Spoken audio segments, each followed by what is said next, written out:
ये तो सच है कि जो आपको ज्यादा खुशी देती है वही गम देती है, ये सच्चाई है। आँखिया तोहरे ही रहिया ताके गइलू कैसन रोग धरा के ई मिलन वाला मन तड़पे छान छान दिल हमार लागे कहीं ना ओ साथी रे तेरे बिना भी क्या जीना, तेरे बिना भी क्या जीना ओ साथी रे तेरे बिना।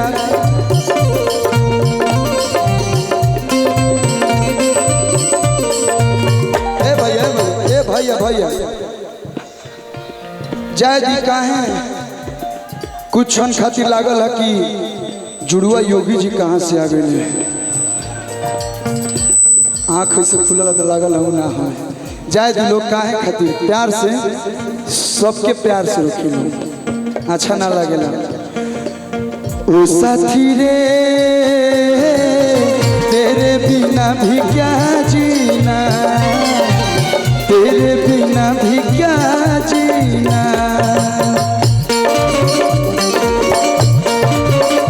मेरे अरविंद मामा, सुभाष मामा, स्वागत है आप लोगों का।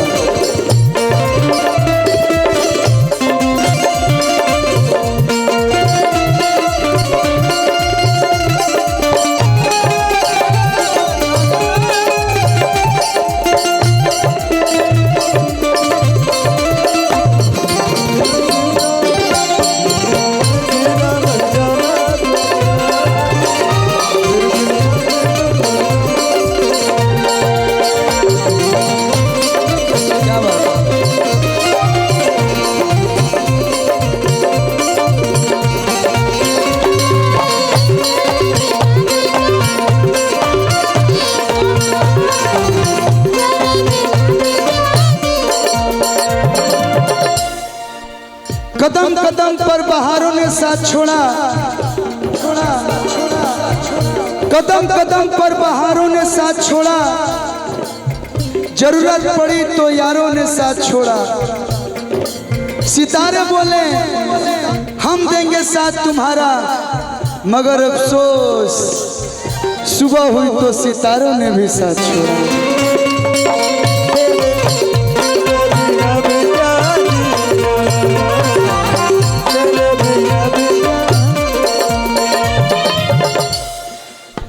जब तुम पास होती हो तो ऐसा लगता है कि सारी दुनिया की खुशी मुझे मिल गई। मुझे और कुछ नहीं चाहिए, बस तुम मेरे पास रहो। जिंदगी लागे जन्नत जैसन रहेलू जब पास हो,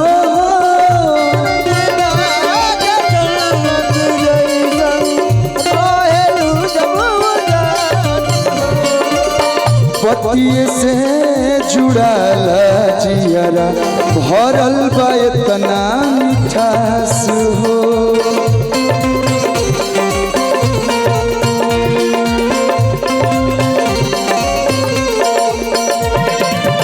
एक लाइन मैंने कहीं सुना था, कितना चुभने लगा हूं मैं,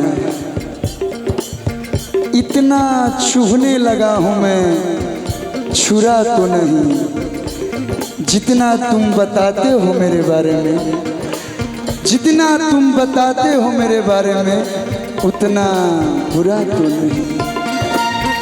हो गइल का कसूर हमर नजरी से दूर, बोल काहे ला भइलू हसीना। ओ साथी रे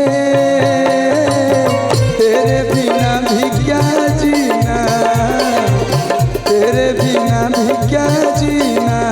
ओ साथी रे तेरे बिना भी क्या जीना, तेरे बिना भी क्या जीना। अच्छा लगा लोग तो प्यार भरा। एगो और गाना, ये गाना रिलीज भाई बस सुनने में अच्छा लगता है, फिल्मों में अच्छा लगता है, लेकिन जब वाकई किसी से प्यार होना सच्चे दिल से और सामने वाली आपको अगर यूज कर रही हो या सामने वाली आपको चीट कर रही हो और आपको पता ना हो, और जब उसकी सच्चाई आपको बाद में मालूम चलता है, बहुत तकलीफ होता है। मैंने प्यार नहीं किया है, लेकिन मैंने प्यार करके कितनों लोगों का घर बर्बाद होते हुए देखा है। प्यार में ना जाने कितने लोगों की जिंदगी बर्बाद हो गई। क्या है, ये लोग नहीं चाहते हैं, मेरा नाम अरविंद अकेला है, लेकिन आप लोग अकेला नहीं देखना चाहते मुझको। Love you love you. और एक अरे मर्द तू तो दिक्कत ले बड़ा। हाँ बैठा ही टोपी पहन के बुझाता ये गई बड़े न्यूयॉर्क में रोहित शर्मा के साढ़ू भाई हैं।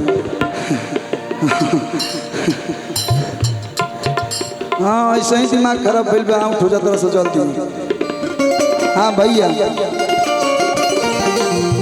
प्यार इश्क मोहब्बत